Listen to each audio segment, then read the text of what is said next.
তো যখন film develop করবে গান অটোমেটিকলি ডেভেলপ করবে তার সাথে সাথে। যেখানেই সীমান্ত তোমার সেখানে বসন্ত আমার। আমার কিছু বলো না আমায়।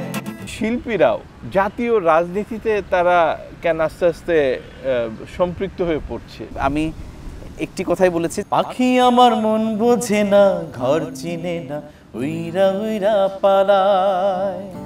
আমার বেশি ভালো লাগে আসলে কম্পোজিশন, মানে আমার সুরে অন্য কেউ গাইবে। ও রে নীল দরিয়া আমায় দে রে দে ছাড়িয়া।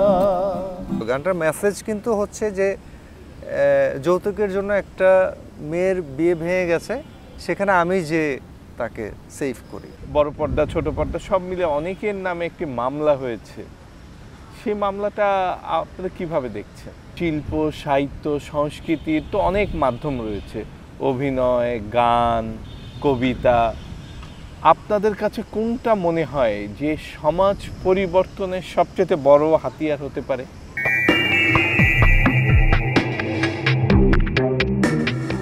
বাংলা মিউজিক ইন্ডাস্ট্রি কোথায় এখন? আমাদের এই বাংলা মিউজিক ইন্ডাস্ট্রির অবস্থান কতটা সমস্যায় রয়েছে ইন্ডাস্ট্রি, চ্যালেঞ্জগুলো কোথায়, সব বিষয় নিয়ে আজ যত কথা অনুষ্ঠানে আমরা আলোচনা করব। আমাদের মাঝে উপস্থিত আছেন এই সময়ের দুজন সম্ভাবনাময় জনপ্রিয় সঙ্গীত শিল্পী। আমরা শুরুতেই পরিচিত হয়ে নেই তাদের সঙ্গে। অন্তর রহমান আমাদের আরেকজন অতিথি, শান শায়েক, উনি সঙ্গীত শিল্পী, একজন সুরকার এবং সঙ্গীত পরিচালক। সঙ্গীতের যাবতীয় বিষয় নিয়ে কথা বলবো, কতটা চ্যালেঞ্জের মধ্যে আছেন বা বর্তমান কি অবস্থা, উত্তরণের পথ কি, সব বিষয় নিয়ে। আমরা যদি শুরুতেই অন্তর রহমানের কাছে যাই। আসলে আগে তো বিভিন্ন প্রোগ্রাম হতো এবং সাংস্কৃতিক অনুষ্ঠান হতো, তো আসলে সেটি আসলে এখন অনেক কম। তো আসলে সেরকম ব্যস্ততার মধ্যেও কাটছে না, আবার দেখা যাচ্ছে নতুন কিছু গান নিয়ে কাজ করছি, তো সেগুলোর মধ্যে দিয়ে আসলে ব্যস্ততার মধ্যে দিয়ে কাটছে। কেন হঠাৎ করে এই পালা পরিবর্তন বা পরিবর্তনটা ঘটলো? আসলে এই কথা বলতে গেলে আসলে অনেক কিছুই বলতে হয়, যে আসলে বাংলা গান যে আমরা আজকে যে পর্যায়ে এসেছে, তো আমাদের মাঝে দেখা গেলো যে 19-এর যে গানগুলো, তো সেই গানগুলো আমরা দেখা যাচ্ছে বিভিন্ন মাধ্যমে আমরা গেয়ে থাকি। আসলে নতুন কোনো গান আমরা যে আসলে গেয়ে মানুষের মাঝে যে উপস্থাপন করব, সেটির জন্য কিন্তু অনেক অর্থেরও প্রয়োজন হয়। আপনি যে একটা গান কম্পোজিশন করতে অনেক টাকার প্রয়োজন হয়, একটি গান মিউজিক ভিডিও করতে অনেক অর্থের প্রয়োজন হয়। আসলে সব মিলিয়ে আসলে যখন একটা শিল্পী যখন নিজে যখন স্বাবলম্বী না হতে পারে, তখন আসলে একটি বাংলা গান বা বাংলা সংস্কৃতি কিন্তু সামনের দিকে এগিয়ে যাবে না। তো আসলে অনেক কিছু সার্বিক বিষয় নিয়ে চিন্তা করলে আমাদের এই মিউজিক ইন্ডাস্ট্রি অনেক এখন পিছিয়ে গিয়েছে। তো আসলে নতুন কিছু গান মানুষকে উপহার দেওয়ার আমরা চেষ্টা করছি, যেন সেইটির মাধ্যমে যেন বাংলা ইন্ডাস্ট্রিতে যেন বা আমরা এই বাংলা গান যেন সারা বিশ্বের মাঝে যেন পৌঁছে দিতে পারি। আচ্ছা শান শায়েক, যেটি বলছিলেন যে এই যে সংকট মোকাবেলায় আপনারা মিউজিক আলফা নামে একটি প্ল্যাটফর্ম গড়ে তুলেছেন, এটা কিভাবে গড়ে তুললেন, কেন গড়ে তুললেন এবং এটার ফলটা কতটা পাচ্ছেন? আসলে আমি একটু শুরু থেকে শুরু করি। নিশ্চয়ই। ক্যাসেট এবং সিডির ইন্ডাস্ট্রি যতদিন ছিল, যেখানে আসলে গানটাকে বন্দি করে একটা পদার্থের মাধ্যমে, আমি সেটাকে পদার্থই বলি, একটা জিনিসের মাধ্যমে সেটাকে মার্কেটিং করা হতো। তো সেটার একটা কিন্তু ইন্ডাস্ট্রি ছিল, সেটা গানের সাথে ক্যাসেটেরও ইন্ডাস্ট্রি এবং সিডিরও ইন্ডাস্ট্রি। তো যেটাতে হয়েছে কি, এবং এই সেক্টরে কিন্তু প্রচুর মানুষ কাজ করতো, প্রচুর ফ্যামিলির তাদের যে আপনার সংসার চালানোর যেটাকে বলে, সেটা কিন্তু এই ইন্ডাস্ট্রির মাধ্যমেই তাদের হতো। তো সেই জায়গাটা যখন বিলীন হয়ে গেল, আমি বিলীনই বলি, ক্যাসেট এবং সিডির যেই স্বর্ণালী যুগ, সেটা যখন বিলীন হয়ে গেল, তখন গান চলে আসলো অনলাইনে। এই যে আপনার মাঝখানে যে পিরিয়ডটা, এই পিরিয়ডটা বুঝতেই কিন্তু মানুষের অনেক সময় লেগে গেছে। তো এখনও অনেক অনেক অনেক গুণী শিল্পী আছেন যারা এই অনলাইন ব্যাপারটা আসলে বোঝেনি না, কিন্তু এখান থেকে কিন্তু আপনার থার্ড পার্টি একটা গোষ্ঠী কিন্তু তারা কোটি কোটি টাকা আর্ন করছে এবং প্রতিনিয়ত আর্ন করছে। কিন্তু এখন পর্যন্ত আমাদের অনেক সিনিয়র শিল্পী, সিনিয়র মিউজিশিয়ান তারা কিন্তু জানেও না যে আসলে আর্নিংয়ের ওয়েটা কী, কীভাবে তারা আর্ন করবে বা কীভাবে তাদের গানগুলোকে কপিরাইট করবে, এই বিষয়গুলো জানে না। এর সাথে যেহেতু বস্তুগত জিনিসটা বিলীন হওয়ার কারণে কিন্তু অনলাইনের রেভিনিউ আর্নিং কিন্তু চোখে দেখা যায় না, এটা জাস্ট অ্যাকাউন্ট টু অ্যাকাউন্ট। আগে তো আমরা ধরেন যে একটা কাউন্টের বিষয় ছিল যে এতগুলো সিডি বিক্রি হয়েছে, আজকে 1 লাখ ক্যাসেট বা সিডি বিক্রি হয়েছে, আমরা ক্যালকুলেট করলে বুঝতে পারতাম যে আমাদের এন্ড অফ দ্য ডে আর্নিংটা কত, তো সেটা দিয়ে একটা মেজারমেন্ট করা যেত। এখন কিন্তু সেটা একদমই পসিবল হচ্ছে না, কারণ আসলে কার রেভিনিউ কতটুকু জেনারেট হয়েছে, কত আর্নিং হয়েছে, সেটা একমাত্র তার প্যানেল থেকেই দেখা যায় বা দেখা পসিবল। তো সেই দিক থেকে যেটা হয়েছে, অনেকগুলো প্রোডাকশনই আপনার গানে লগ্নি করা বা ইনভেস্ট করাটা অনেক কমিয়ে এনেছে। আমি বলবো না যে তারা করছে না, সেটা না, কিন্তু অনেকখানি তারা কমিয়ে এনেছে। তো কমিয়ে আনার কারণে, আর যেহেতু গানকে সাপোর্ট করে কিন্তু মূলত ফিল্ম ইন্ডাস্ট্রি কিন্তু অডিওটাকে ধরে রাখে বা পৃষ্ঠপোষকতা করে।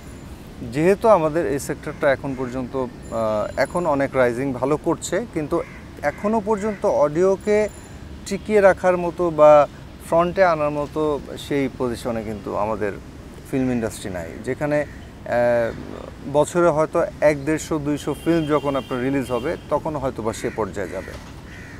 তো এখন পর্যন্ত আমরা সে সংখ্যাটা দেখতে পাচ্ছি না। তো যার কারণে এই যে ইনভেস্টমেন্টের অভাবে টোটাল জায়গাটাতে একটা ক্রাইসিস ক্রিয়েট হয়েছে। এই ক্রাইসিসের কারণে এখানে সঙ্গীত শিল্পী, সুরকার, গীতিকার, মিউজিক ডিরেক্টর, মিউজিক অ্যারেঞ্জার এবং ভিডিও সেক্টরে যারা মিউজিক ভিডিও বানায়, সব সেক্টরে কিন্তু একটা ক্রাইসিস আমরা দেখতে পাচ্ছি।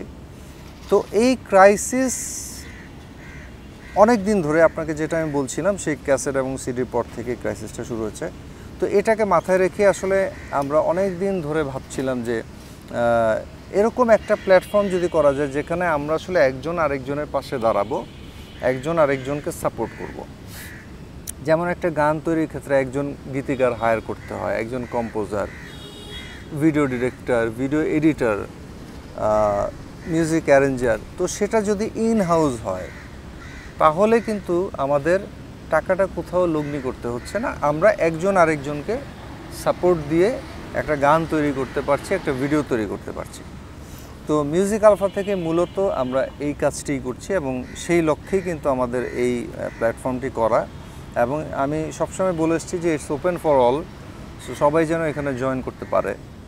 তো এখন আমরা মাশাআল্লাহ আমাদের প্রায় 30টার উপরে গান রিলিজ হয়ে গেছে। আমাদের গত বৈশাখে যে গানটা আসলো ঢাক ঢোল বাজে, এটা বেশ জনপ্রিয় হয়েছে, আমরা খুব ভালো রেসপন্স পেয়েছি। এবং আমাদের যে আর্নিং হবে এটা কিন্তু ইকুয়াল হবে, সেটা যার গান থেকেই আসুক না কেন, এটা ইকুয়ালি ডিস্ট্রিবিউট হবে। তো এই লক্ষ্যে আমরা আসলে কাজ করছি। এবং এতে কি হবে, মিউজিক আলফার সাথে সাথে এখানকার সমস্ত যারা কলাকুশলী আছেন, শিল্পী, গীতিকার, সুরকার, সবারই একটা এস্টাবলিশমেন্ট হবে। যেটি বলছিলেন শান শায়েক, অন্তর রহমান, আপনিও কি সেটি মনে করেন কি না? পাশাপাশি যে এই ফিল্ম না হওয়া, কারণ ফিল্মের সঙ্গে আসলে গান অতপ্রতভাবে জড়িত, যদি এদেশে নতুন নতুন চলচ্চিত্রই না আসে তাহলে শিল্পীরা কোথায় গান গাবে? মাঠে ঘাটে গান গেয়ে আসলে কতটা তারা সামনে এগুবে, এটা নিশ্চয় একটা সংশয়ের বিষয়। আপনিও কি তাই মনে করেন কিনা? হ্যাঁ, অবশ্যই। আসলে ফিল্ম ইন্ডাস্ট্রির মাধ্যমে আমরা একটা সুন্দর গান বা কোনো কিছু উপহার পেয়ে থাকি আসলে বাংলা সংস্কৃতিতে। তো একটা বিষয় যেটা হলো যে এখন তো আর আগের মতো ফিল্ম হচ্ছে না। আপনারা যেটা দেখছেন যে হলো যে মানে আগে যেরকম যে মাসে বছর অনেকগুলো ভালো ভালো সিনেমা আমাদের প্রডিউসাররা বা পরিচালকরা করে থাকতেন, কিন্তু এখন সেটি কিন্তু আসলে খুবই কম।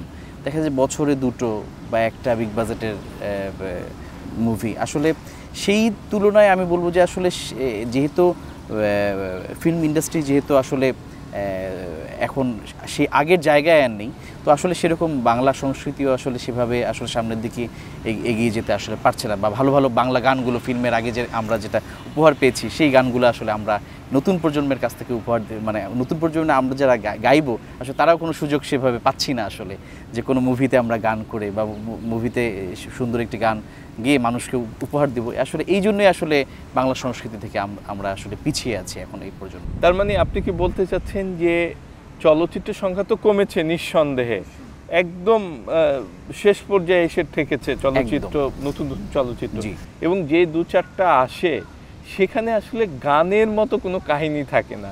আমরা আগে ছোটবেলায় যেই চলচ্চিত্রগুলো দেখতাম অনেক গান থাকতো এবং চলচ্চিত্রগুলো ওইভাবেই, ওই কাহিনীগুলো ওরকমই ছিল যেন গান নির্ভর। Right right. গুণী এবং জনপ্রিয় শিল্পীকে পেয়েছি, একটু গানে গানে যদি আড্ডাটা না হয় আসলে জমবে না। অন্তর রহমান, আপনি কোন গানগুলো আপনার খুব পছন্দের?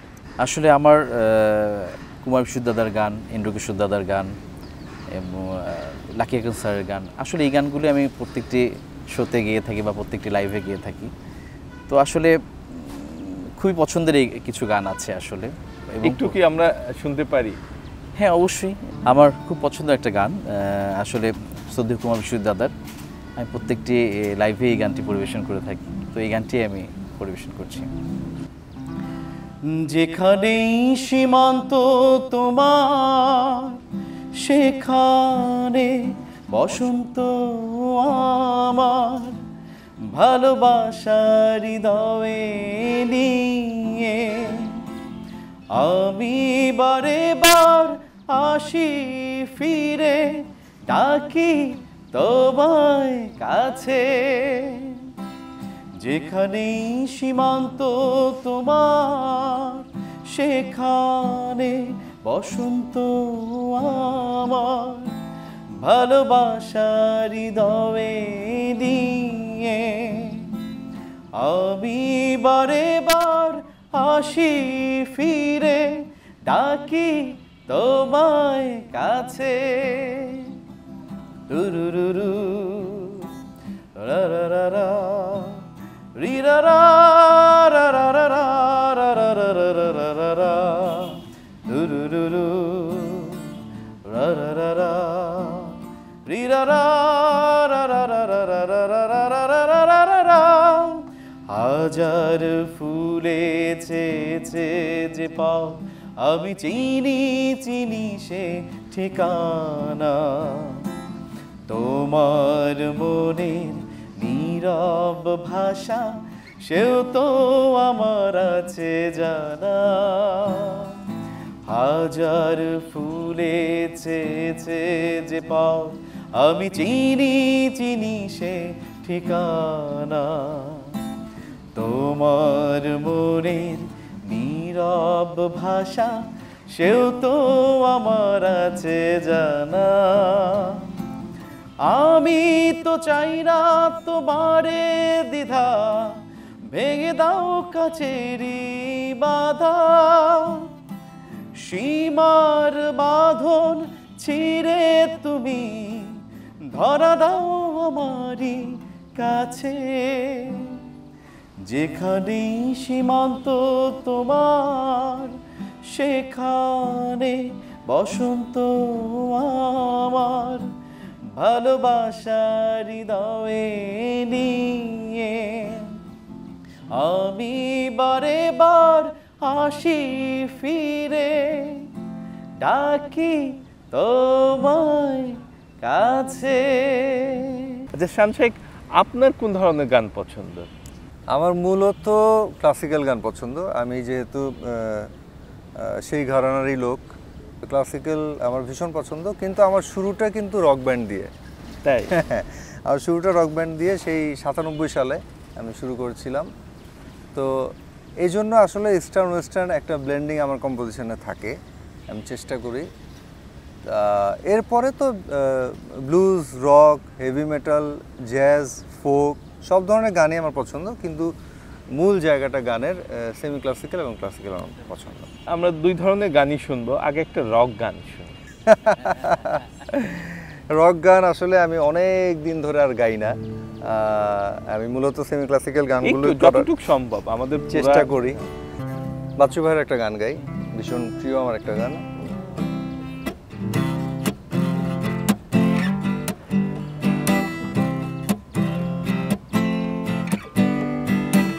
কোনো অভিযোগ নেই যে আমার, কোনো অভিমান নেই এখন, নেই কোনো ভাজ প্রশ্ন বুকে, কোনো চাওয়া পাওয়া নেই আমার, হলো না তোমাকে কাছে পাওয়া।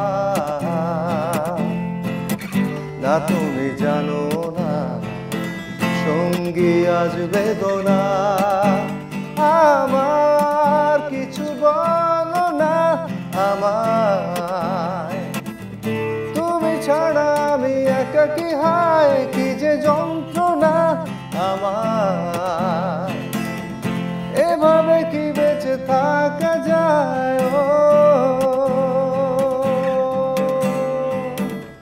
আইয়ুব বাচ্চুর গান, এটা তো আসলে বিশাল ব্যাপার। আমাদের কিংবদন্তি শিল্পী আইয়ুব বাচ্চু নেই আমাদের মাঝে। আচ্ছা, একটি বিষয় যে আপনি আইয়ুব বাচ্চুর গানটা গাইলেন, অন্তরও একটি খুব কালজয়ী একটি গান গেয়েছেন। এই যে শিল্পীদের আগে দেখতাম তারা শিল্পী মানে গান, যিনি অভিনয়ের সঙ্গে জড়িত ছিলেন, অভিনয় নিয়ে ব্যস্ত থাকতেন, কিন্তু আমরা ইদানিং বিশেষ করে কয়েকটা বছর ধরে দেখি যে শিল্পীরাও, সে গানের শিল্পী হোক, চলচ্চিত্র শিল্পী হোক, জাতীয় রাজনীতিতে তারা কেন আস্তে আস্তে সম্পৃক্ত হয়ে পড়ছে। এটা কি আপনাদের জন্য ভালো না খারাপ? আপনারা কি মনে করেন? দুজনের কাছে আমার এই প্রশ্ন। এটা হচ্ছে লোভ। এটার মূল জায়গাটাতে যদি আপনি দেখেন, এটার মূল কারণ একটাই, ক্ষমতার লোভ, টাকার লোভ। একজন শিল্পী সে কী নিয়ে ব্যস্ত থাকে? তার সাধনা, সৃষ্টিকর্তার সাথে তার যোগাযোগের চেষ্টা। তো একটা শিল্পী যখন তার মূল জায়গাটা থেকে সরে যেই পার্থিব সমস্ত বস্তু জগতের বিষয় নিয়ে সে বেশি উচ্ছ্বাসিত বা বেশি তার অ্যাট্রাকশন কাজ করে, তখন তার মধ্যে লোভের সৃষ্টি হয় এবং সেখান থেকে আসে ক্ষমতার লোভ, টাকার লোভ। এবং এই ক্ষমতা এবং টাকার লোভ, এটাকে যত তাড়াতাড়ি আর্ন করা যায়, কিভাবে আর্ন করা যায়, সেক্ষেত্রে সবথেকে ইজিয়েস্ট ওয়ে কোনগুলো, সেই ওয়েগুলো তখন মানুষ খুঁজে নেয়। এখানে শিল্পী বা অশিল্পীর ব্যাপার নাই। এটা একজন সাধারণ মানুষও হতে পারে, একটা শিল্পীও হতে পারে, একটা উকিলও হতে পারে, একটা ডাক্তারও হতে পারে, যে কোনো পেশার লোক হতে পারে। শিল্পী ব্যাপারটাই আসলে নির্লোভ। যার মধ্যে লোভ কাজ করবে সে তো শিল্পীই না, কারণ নামে শিল্পী হলে তো হবে না। কারণ প্রত্যেকটা নামের তো একটা আপনার বিশ্লেষণ আছে, মানে একটা ডেপথ আছে। তো তাকে তো সেই, এখন একজন ডক্টর তার নামের আগে অ্যাড করলেন সার্জন, কিন্তু সে সার্জারি করতে পারে না, সে কি সার্জন থাকবে? না। তো একজন শিল্পী তার ফিলোসফিক্যাল জায়গা থেকে বের হয়ে গেলে সে তো শিল্পীই থাকবে না। অন্তর কি বলেন? আমিও ভাইয়ের সাথে পুরো একমত আসলে, যে শিল্পী মানে শিল্প। আল্লাহ তাআলা একজনকে একটা অতিরিক্ত গুণ দিয়ে মানুষকে পাঠিয়েছেন, এটির নামই হলো শিল্পী বা শিল্প। যে আপনি খুব ভালো গান করতে পারেন, খুব ভালো অভিনয় করতে পারেন, এই আল্লাহ তাআলা যেটি দিয়ে পাঠিয়েছেন সেটি নিয়ে আপনি থাকেন না কেন? আমার অতিরঞ্জিত ক্ষমতার লোভ, টাকার লোভ, এটি যখন একটা মানুষের মধ্যে যখন কাজ করে, তখনই দেখা যায় যে একটা শিল্পমনা মানুষ কখনো থাকে না, তখন সে অন্য ট্র্যাকে চলে যায়। আসলে আমি এই জন্যই বলি যে শিল্পীদের কখনো কোনো দল বা রাজনীতি করা উচিত নয়। শিল্পী শিল্পী, শিল্প শিল্প, এটি ইনশাআল্লাহ সে রাজনীতি করেন, কারণ দুটো তো একদম আলাদা আলাদা। কোনোটার সাথে কোনোটার তো সম্পৃক্ততা নাই। অন্তর, আপনি নিজেও তো একটি রাজনৈতিক পরিবার থেকে বেড়ে উঠেছেন, তো আপনার কাছে কি মনে হয় কোনটার প্রায়োরিটি বেশি? আসলে আমার কাছে শিল্পীর মানে শিল্প এবং সংস্কৃতি এই দুটো, এটারই প্রায়োরিটি বেশি। এই জন্য আমি কখনো কোনো রাজনৈতিক দলে যোগ দিইনি। কিন্তু আপনার পরিবারে তো রাজনৈতিক বড় বড় জাতীয় পর্যায়ের রাজনৈতিক নেতারা আছেন, তাদের সঙ্গে এই শিল্প রাজনীতি নিয়ে কথা হয় কি? না, আসলে তাদের সাথে দেখা গেলো যে শিল্পীর মানে রাজনীতির পাশাপাশি তারা নিজেরাও গান করতেন এক সময়। আমার আম্মু গান করতেন, আমার আব্বু খুব গান পছন্দ করেন, সকলেই আমার ফ্যামিলির বেশিরভাগ সকলেই গান পছন্দ করেন। চাচু থেকে শুরু করে সকলেই। তো আসলে সেই দিক থেকে আমি একটি কথাই বলেছি যে আমি গান নিয়েই থাকবো, আমি গান নিয়েই বাঁচতে চাই, এই এতটুকু। তাহলে আরেকটা গান শুনি আপনার কণ্ঠে। অবশ্যই ঠিক আছে। আচ্ছা, আমার নতুন একটি গান রিলিজ হয়েছে মিউজিক আলফা থেকে। তো এই গানটি সাব্বির ভাই করেছেন, সাব্বির জামান ভাই করেছেন। তো এই গানটি পরিবেশন করছি। পাখি আমার মন বোঝে না, ঘর চিনে না, উইরা উইরা পালায়। পাখি আমার আখি হতে ফুলহারা ওই ঝর্ণা শুধু ঝরায়। মনে নদী গড়ায় যদি অচিন সীমানায়, কেমনে তারে বাজবো বলো সুখের আঙিনায়। নির্হারাই মনের মাঝি উদাস ভেসে যায়, পাখি আমার আখি মেলে অন্য কারণায়।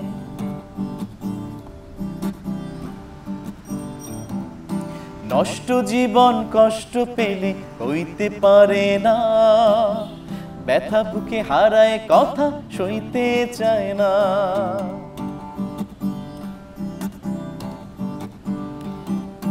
নষ্ট জীবন কষ্ট পেলে হইতে পারে না, ব্যথা বুকে হারায় কথা সইতে চায় না। বারে বারে সুখের লাগি আদর খুঁজে মরে, তাড়িয়ে দিলেও দাঁড়িয়ে থাকে ভালোবাসা তরে। নির্হারাই মনের মাঝি উদাস ভেসে যায়, পাখি আমার আখি মেলে অন্য কারণায়। পাখি আমার আখি মেলে অন্য কারণায়।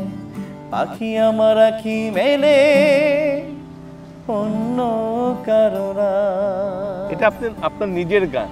আমার নিজের গান। আর পরিচালনা করেছেন? না, এটা ভিডিওটা আমি বানিয়েছি। ভিডিও ডিরেকশন দিয়েছেন। গানটা লিখেছিলেন শান্ত পথিক এবং সুর সঙ্গীত করেছেন সাব্বির জামান। অনেক সুন্দর গানটা। Thank you. আর আপনার এই গানের জন্য শুভকামনা, যে গানের অভাব রয়েছে সুন্দর গান শোনার, সেই অভাবটা পূরণ করবেন। অসংখ্য অসংখ্য ধন্যবাদ। আচ্ছা শান্ত ভাই, আরেকটি বিষয়, যে এই শিল্পীদের রাজনীতিতে আসা এবং সেই শিল্পীদের বিরুদ্ধে আমরা জানি যে কয়েকদিন আগে অনেক শিল্পী, অভিনয় শিল্পী, সঙ্গীত শিল্পী, বড় পর্দা ছোট পর্দা সব মিলে অনেকের নামে একটি মামলা হয়েছে। সেই মামলাটা আপনারা কিভাবে দেখছেন? না, মামলা তো আসলে যে কোনো মানুষের নামেই যে কোনো সময় হতে পারে, বিভিন্ন কারণে সেটা ন্যাচারালি হতে পারে, শত্রুতার জেরেও হতে পারে, বা বিভিন্ন কারণে হতে পারে আসলে। কিন্তু অপরাধ প্রমাণ হওয়ার আগ পর্যন্ত তো কেউ অপরাধী হয় না, এটাও মাথায় রাখার বিষয়। তো মামলা আমি যেটা বললাম হতেই পারে, এখন এটা ইনভেস্টিগেট হবে, তারপরে আপনার কোর্টে যাবে, তারপরে এটা আদালতে যদি প্রমাণ হয় যে তারা দোষী, তাহলে তারা তাদের শাস্তি পাবে। আর যদি প্রমাণিত না হয় তাহলে তো আসলে শাস্তির কিছু নাই। তো সেই পর্যন্ত আসলে একজনকে অপরাধী বলার আগের এই যে জাজমেন্টাল প্র্যাকটিস, এটা আমাদের দেশে কিন্তু খুব অনেক বেশি। তো এই জাজমেন্টাল প্র্যাকটিস থেকে আসলে বের হয়ে আসা উচিত। একজন মানুষ হোক, শিল্পী হোক, যে কোনো পেশার লোকই হোক না কেন, সে অপরাধী কোর্টে প্রমাণ হওয়ার আগ পর্যন্ত আমরা তাকে অপরাধী না বলি, সেটাই ভালো। অন্তর রহমান, আপনি কি বলবেন যে যেই ধরনের মামলাটি হয়েছে, মনে হয় কি না যে শিল্পীরা এই ধরনের অপরাধের সঙ্গে জড়িত থাকতে পারে? আসলে একটি কথা বলি, আপনি কখনো এই জিনিসটা আসেনি, কখনো কোনো শিল্পী চাঁদাবাজি করেছে, কখনো কোনো শিল্পী টেন্ডারবাজি করেছে, এটি আসলে খুব কম, বা এরকম কখনো আমি সেরকম আসলে হত্যা চেষ্টা করেছে। ক্রিমিনাল অফেন্স কখনোই একজন কয়েকটা দেখাতে পারবেন কেন সন্দেহ? রাইট, যার মনে সেই মামলাগুলো তাদের ঘাড়ে, যেটি বলছিলেন অন্তত। জি, আসলে মানে এই বিষয়টি আসলে খুব মানে কি বলবো, আসলে দুঃখের সাথে বলতে হয় যে আমার মতে কখনো দেখা হয়নি যে হলো এরকম কখনো কোনো যার মনে, যার অন্তরে শিল্পী সত্তা আছে, কখনো সে করেনি। তো আসলে এই জন্যে কোনো কিছু তদন্ত করার পরে আমার মতে মনে হয় যে সেই তাকে শাস্তি দেওয়া উচিত। এবং শিল্পী আসলে মানুষের এটা একটা মানুষের একটা গুণ, আল্লাহ তাআলা একটি মানুষকে সৃষ্টি করেছেন একটা শিল্পী সত্তা দিয়ে, এটা একটা মানুষের এক্সট্রা একটা গুণ, এটাকে আমাদের মর্যাদা দেওয়া উচিত। আমি এটা মনে করি। আচ্ছা শান শাইখ, আপনি বলছিলেন যে আপনি সেমি ক্লাসিক্যাল গানগুলো আপনার খুব প্রিয়। তেমন একটি গান আপনার কণ্ঠে শুনতে চাচ্ছি। আমি আমারই একটা গান গাই। গানটা গেয়েছিলাম ফাহমিদা নবী আপা এবং আমি। গানটা লিখেছিলেন ইবনে সুমন, সুর সঙ্গীত আমি করেছিলাম।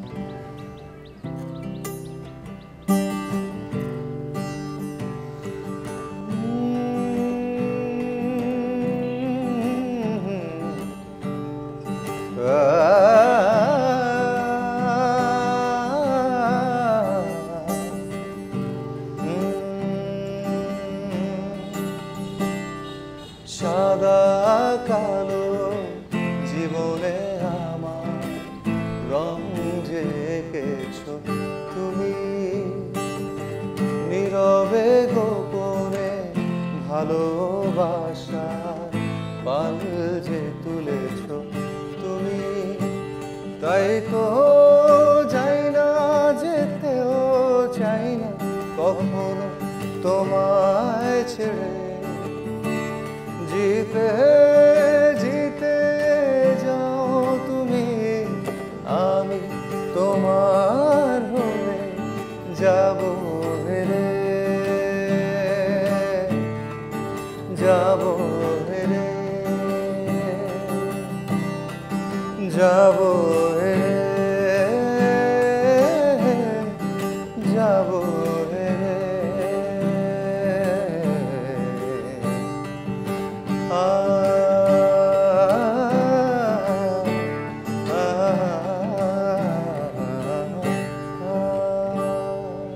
একাধারে কণ্ঠশিল্পী, আপনি সঙ্গীত পরিচালনা করেন, সুরও করেন। এই যে একাধিক সত্তা আপনার মধ্যে, আপনার কোনটা নিয়ে আপনি বেশি স্বাচ্ছন্দ্য বোধ করেন? আমার স্বাচ্ছন্দ্য বোধ করি আমি সব ক্ষেত্রেই, কিন্তু সুরটা তো আসলে গড গিফটেড, এটা আল্লাহর দান।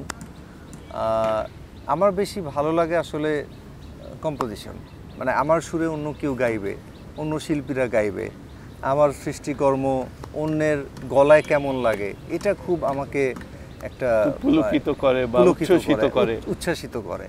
এটাতে আমি খুব এক্সাইটেড ফিল করি। তো এই জায়গাটা আমার খুব ভালো লাগে। আর নিজের গানটা তো আসলে নিজের যে ফিলিং, নিজের যে আবেগ, সেটাকে আমি খুব ফিল করি আর কি। তো মূলত মিউজিক ডিরেকশনটা আমাকে খুব আন্দোলিত করে। যে অন্তর রহমান দুটি গান শুনিয়েছেন, কিন্তু এর বাইরেও আপনাকে মাঝে মধ্যে বিভিন্ন টিভির প্রোগ্রামে, বিভিন্ন মঞ্চে আপনাকে ফোক গানও গাইতে শুনি, দেখি আর কি শুনি আপনার কাছ থেকে।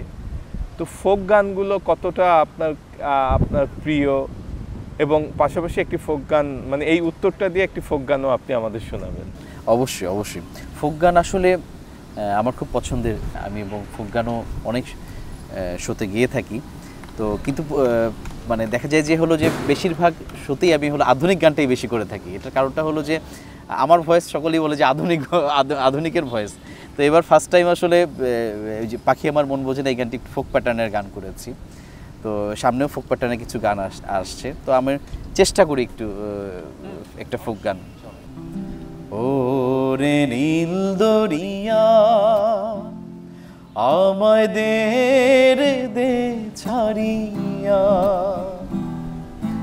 বন্দি হইয়া মনোয়া পাখি হায়রে কান্দে রইয়া রইয়া। ও রে নীল দরিয়া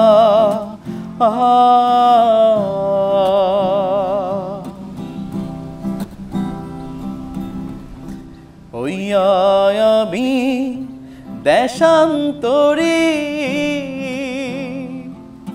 দেশ বিদেশের ফিরায় তরি রে।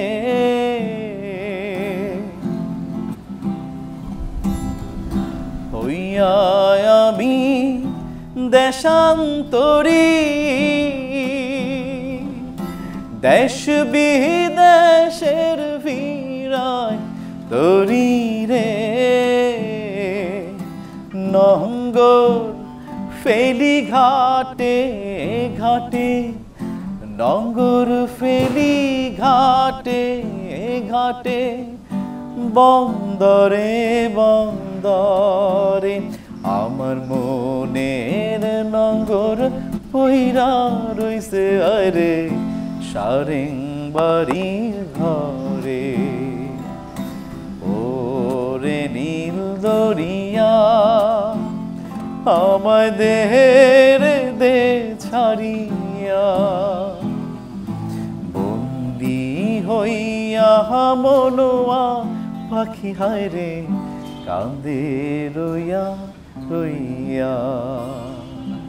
আচ্ছা শান শেখ, আপনার যে কন্যারে কন্যারে গানটি ব্যাপক সাড়া পড়েছে সারা দেশ জুড়ে, এবং দেশের বাইরে যে আমাদের লাখো কোটি বাঙালিরা থাকেন, আমি বাইরে যে অনেকের কণ্ঠে এই গানটি শুনেছি, তাদের মুখে মুখে শুনেছি। তো এই গানটা সম্পর্কে যদি একটু বলেন। এটা গানটা গেয়েছি আমি, গানটা কথা এবং সুর করেছেন এমআর খান। এই গানটা মূলত 2000 সালে প্রথম রিলিজ হয়, এমআর খান নিজেই গানটি গেয়েছিলেন। তো তখন আমরা যেহেতু আমরা একসাথেই আমাদের ওঠা বসা আড্ডা সব কিছু ছিল, তো আমরা গানটা খুব গাইতাম। কিন্তু মনে হয় না যে অনেক দিন পর গানটি আলোচনায় এসেছে? ওটাই আমি বলছি গল্পটা। তো আমরা সবসময় গাইতাম বিভিন্ন স্টেজে, আড্ডাতে, সব জায়গাতে আমরা গানটি করতাম। তো 2017-তে আমি চিন্তা করলাম যে গানটা আবার নতুন করে করা যায় কিনা। তো তখনই আমি এমআর খান ভাইয়ের সাথে কথা বললাম।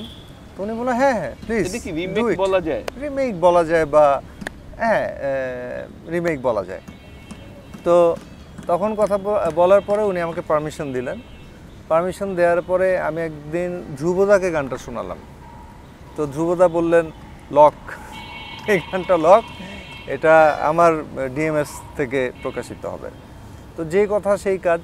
তো গানটা আমি রেকর্ডিং করলাম। এইটার মিউজিক করলেন আমার খুব প্রিয় বন্ধু রোকন ইমন।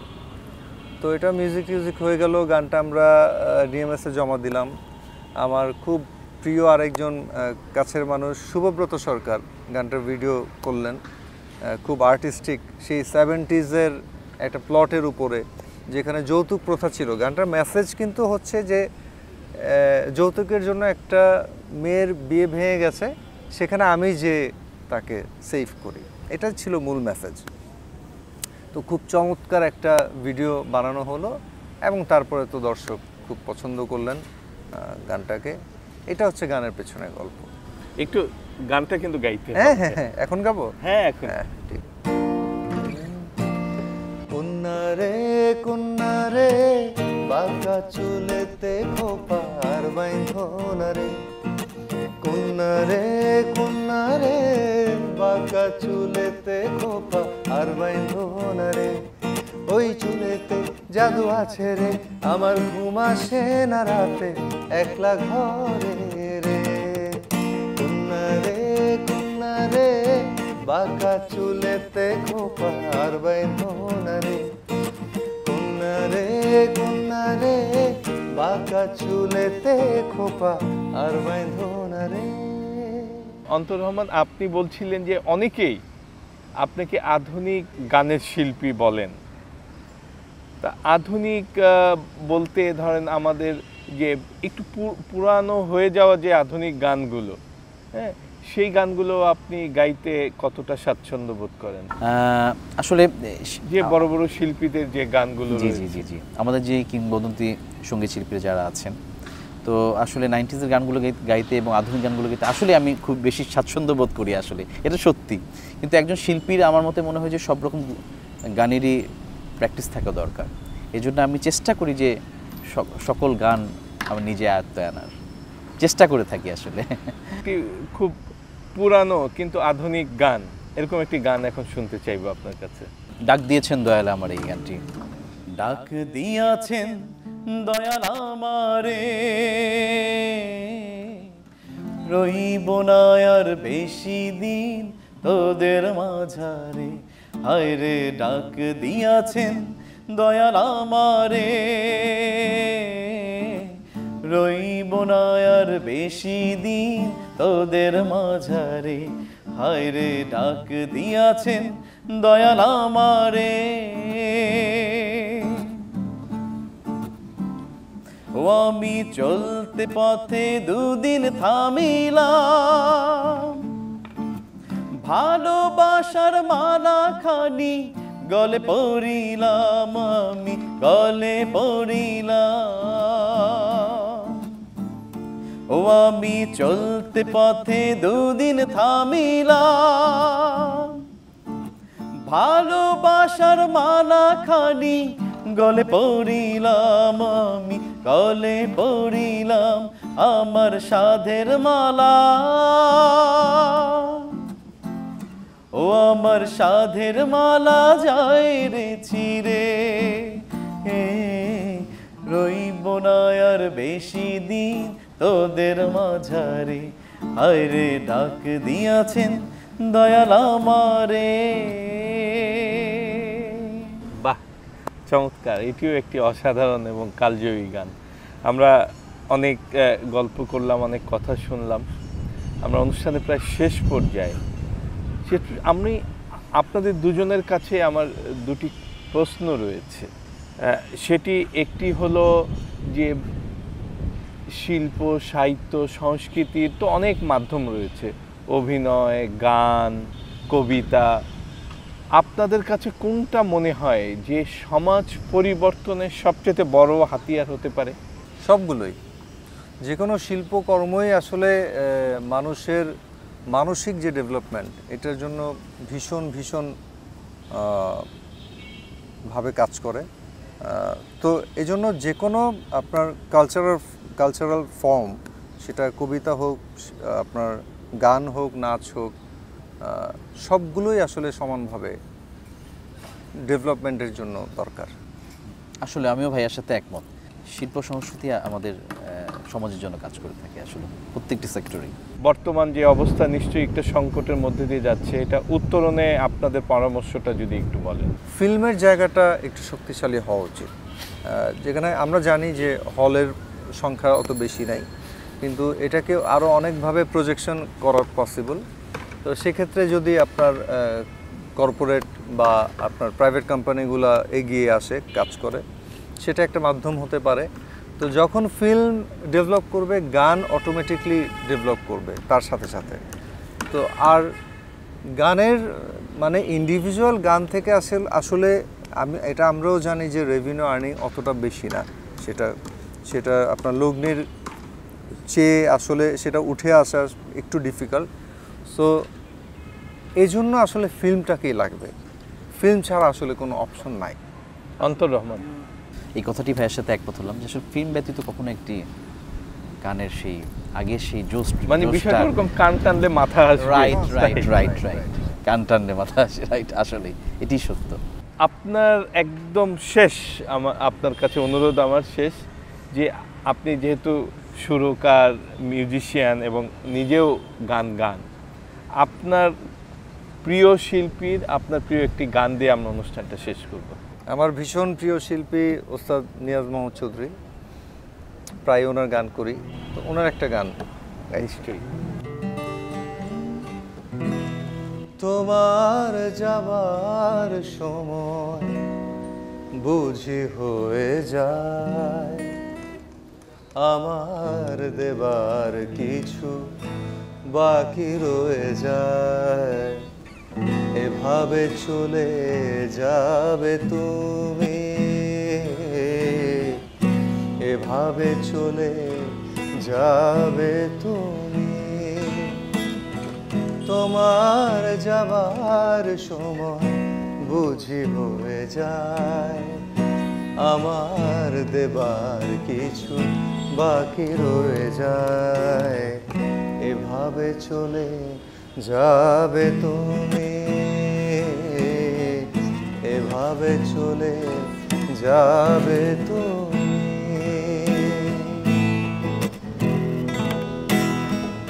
চুপি চুপি এসেছিলে আধারের বুক চিড়ে, আবার চলে গেলে এখনো তো আধখানি রাত রয়ে যায়।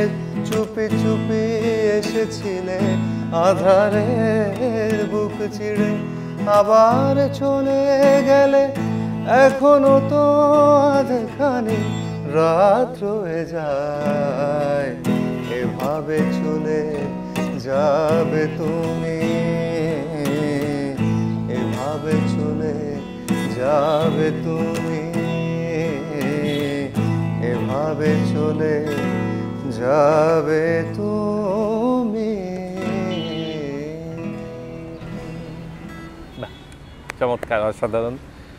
ধন্যবাদ অন্তর রহমান, ধন্যবাদ শান শায়েক, অনেক সময় দিয়েছেন আমাদের। আশা করি আবারও আপনাকে ধন্যবাদ চ্যানেল 24-কে। এত এত বিউটিফুল একটা অ্যাটমসফিয়ারে আমরা বসলাম, কিছুক্ষণ সময় কাটালাম, মনের কথা বললাম। Thank you. এই সঙ্গীত এইটা যেন আবার সেই আগের পর্যায়ে চলে আসে, আর আপনারা যারা সঙ্গীত নিয়ে কাজ করেন তারা প্রতিটা মানুষের কাছে সম্মানের পাত্র হিসাবে বেঁচে থাকেন। ধন্যবাদ দর্শক সবাইকে।